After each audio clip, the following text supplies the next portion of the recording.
Friends, welcome back. In the continuation of Interventional Pulmonology Part 3, in this session we are going to discuss about medical thoracoscopy or fluoroscopy. Thoracoscopy, as you all know, is an window into a pleural space. Pleural space is not an actual space, it's a potential space. When there is a pathology between the two layers of the pleura, that is visceral and parietal pleura, there can be space can be created because of accumulation of air, that is pneumothorax, or accumulation of the fluid, that is pleural effusion. Pleural effusion can be just a fluid, it can be blood, in that case it will be hemothorax, it can be pus, it can be, in that case it's empyema. Similarly, it can be chylothorax, pseudocylothorax, and various other pleural pathologies can occur, and also it can be malignant pleural effusion. So pleural effusion is one of the commonest clinical condition we face, and we find it difficult to diagnose with the routine biochemical test or the fluid analysis. So thoracoscopy gives us an access to directly visualize the pathology happening at the level of visceral or the parietal pleura and sample it directly. In the medical thoracoscopy, we essentially sample the nodules or the irregular tissues or the inflammatory tissue from the parietal pleura, whereas we resist from touching the visceral pleura because there is a risk of creating bronchopleural fistula, and also there is a more chance of bleeding when we touch the visceral pleura. So the medical thoracoscopy or the pulmonologist thoracoscopy is essentially into diagnosing the pleural pathologies and taking the sample from the parietal pleura.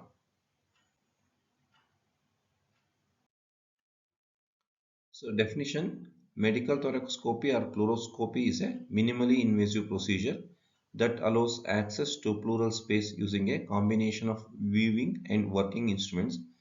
It also allows for the basic diagnostic and therapeutic procedures like pleurodesis to be performed safely.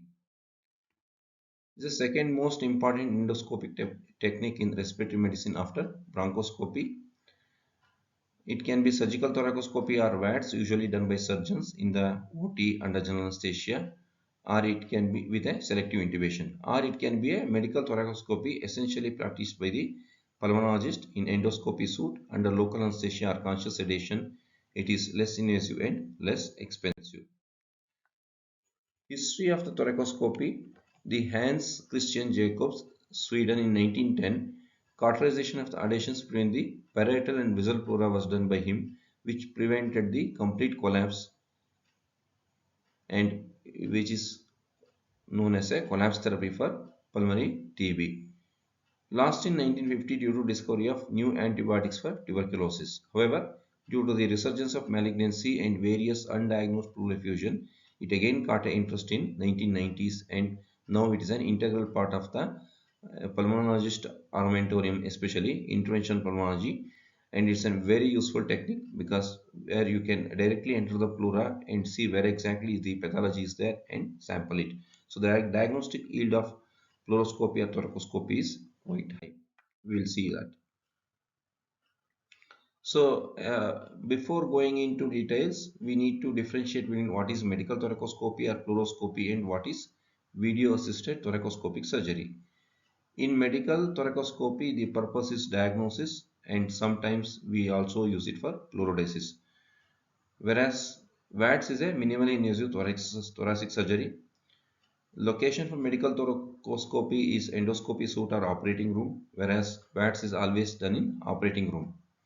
Anesthesia: local anesthesia with moderate sedation is sufficient for medical thoracoscopy or fluoroscopy, whereas single lung ventilation is required for VATS. Technique: medical thoracoscopy can be single puncture or double puncture, whereas VATS will be multiple puncture because they need a more instruments to operate, especially to control the bleeding. Instruments are non-disposable and simple, and VATS instruments are more complex. Coming to essentially the discussion of medical thoracoscopy, which is our area of interest today. It has rigid and semi-rigid. As you know, the rigid is a rigid one because it's a metallic tube, whereas semi-rigid or flexible, it is the distal tip is flexible, similar to the bronchoscope. In rigid thoracoscope, a trocar with multifunctional valve with insufflation stopcock, usually of 11 millimeter, 10 millimeter also available. And it can also be a trocar with silicon leaflet valve, that is 11 millimeter can come. And it also has a telescope of diameter of 10 millimeter, length of 31 centimeter, and trocar size of 11 millimeter.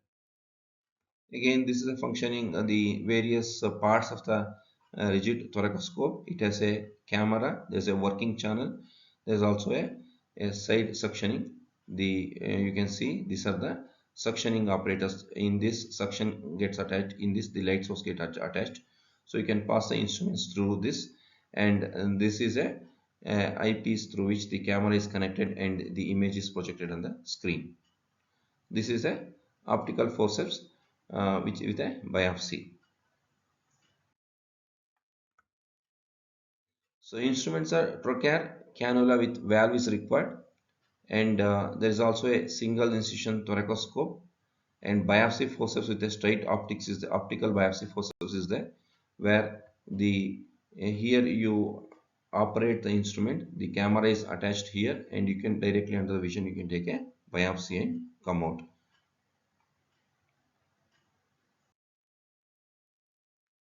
There are different fields of view: 0 degree, 30 degree, and 45 degree. It based on the which is our the kind of pathology or the kind of vision, the extent of vision we need. Based on that we can use. It's available from 0 to 45 degree. And diameter is 10 millimeter. Length is usually 31 centimeter. Single port technique. A 9 millimeter rigid thoracoscope or 7 millimeter semi-rigid or semi-flexible thoracoscope can be used. Working channel for necessary instruments and optical biopsy forceps is uh, used in single port, usually done under local anesthesia. Double port, one 7 millimeter trocar and other 5 millimeter trocar for X-ray instruments including biopsy forceps.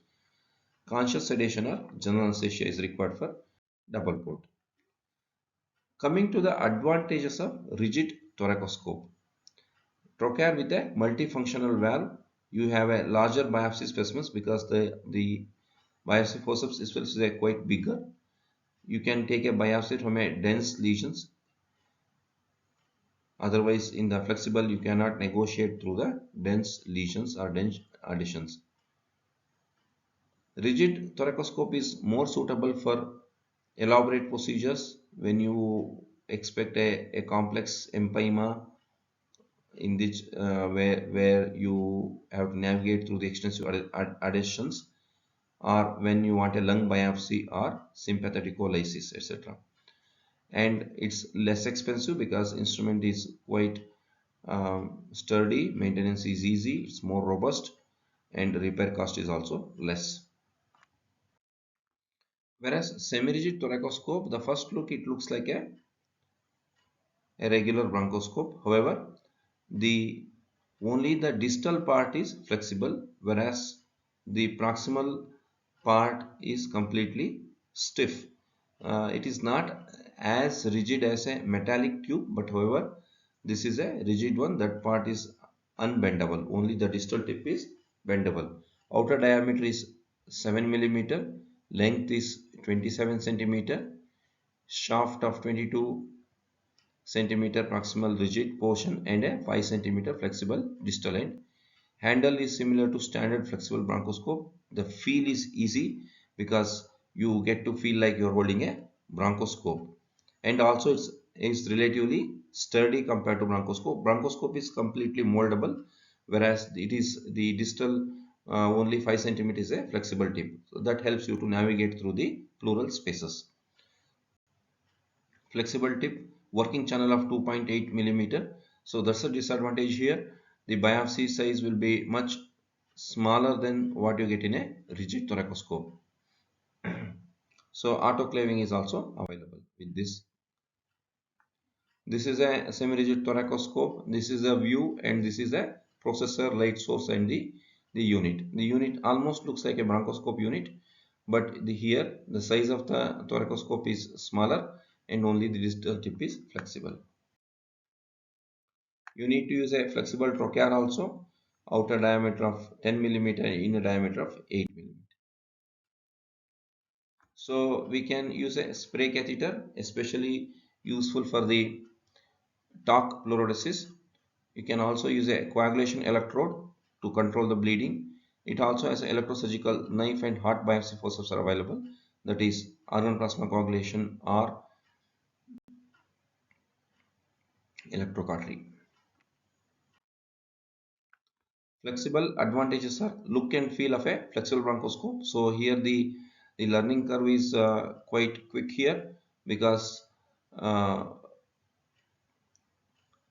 almost all the pulmonologists are comfortable with bronchoscope and also they are comfortable with the ICD. So with this, it's easy to handle a flexible. So the ICD, the intercostal drainage has to be made similar to regular ICD tube what we put. So same trocar is inserted and then we have to insert a flexible or the semi-rigid thoracoscope and we can navigate through the pleural space quite easily. Interfaces easily with the existing processors and light sources for flexible bronchoscopy and GI endoscopy without an additional cost. So it's an add-on instrument when you have a bronchoscopy setup. Allows better view by maneuvering the flexible tip into different directions and around the adhesions. Flexible tip facilitates homogeneous insufflation of the torque. It's unlikely that any specific number of procedures will guarantee competence. However, minimum of uh, excuse me. However, minimum 20 procedures are desirable to achieve familiarity with the instrumentation and thoracoscopic findings. Okay, at least 10 procedure has to be performed annually to maintain the competence. Point of entry near the mid-axil line in the axillary triangle. Pleural effusions, 5th, 6th or 7th intercostal space can be used to enter the trochanter. Best is to ultrasound, you mark the site based on the ultrasound. You can do a pre-op ultrasound and find out which is the best space to enter. So it's always better to enter where maximum depth is there so that you are unlikely to injure a visceral pleura. However, in spontaneous pneumothorax, third or fourth intercostal space is the best. So based on the indications, the point of entry might change and also based on the clinical setting and radiological results, including ultrasound. Assessing the pleural space. So pleural symphysis, if there is a history of pleurisy, thoracoscopic surgery, you should be very careful because if there is a pleural adhesion has already happened, we cannot have a pleural space and we cannot enter into a pleural space. Minimum of 100 to 200 ml of pneumothorax should be present. Artificial pneumothorax can be created using a special needles, manometer or a pneumothorax apparatus.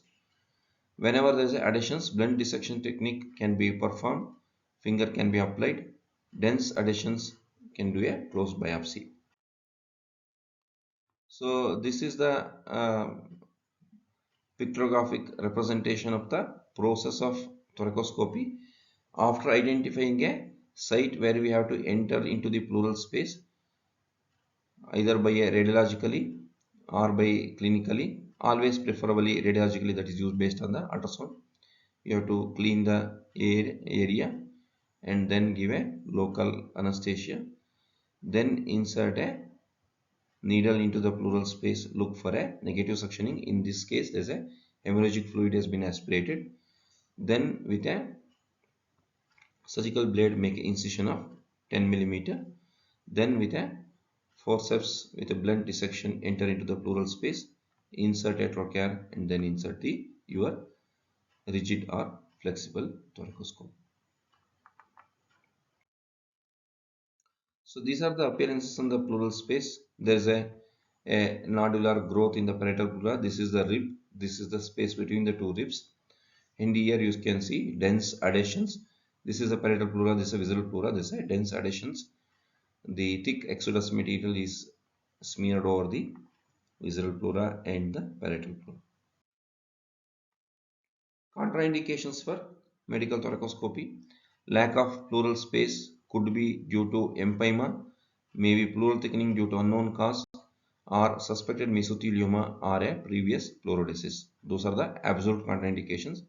However, relative contraindications would be bleeding diathesis, severe hypoxemia, unstable hemodynamic status, unable to tolerate lateral decubitus position due to any cause.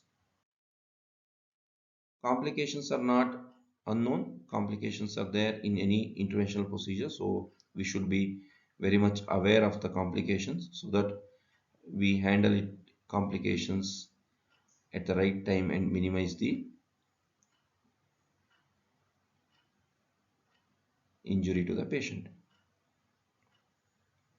Pre-thoracoscopic or pre-pleuroscopic complications like air embolism, subcutaneous emphysema, pain during pneumothorax induction, shortness of breath after pneumothorax induction, and hypersensitivity reaction to local anesthetic can be there.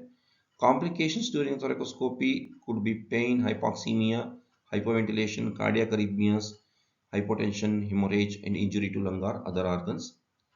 Post-thoracoscopic complications like re-expansion pulmonary edema, pain, post-operative fever, wound infection, hypotension, empyema due to an infection introduced during the procedure, subcutaneous emphysema, persistent pneumothorax, prolonged air leak, very common complication, should be very careful, and seeding of the chest wall, especially in mesothelioma, and even a mortality, particularly due to bleeding could be there.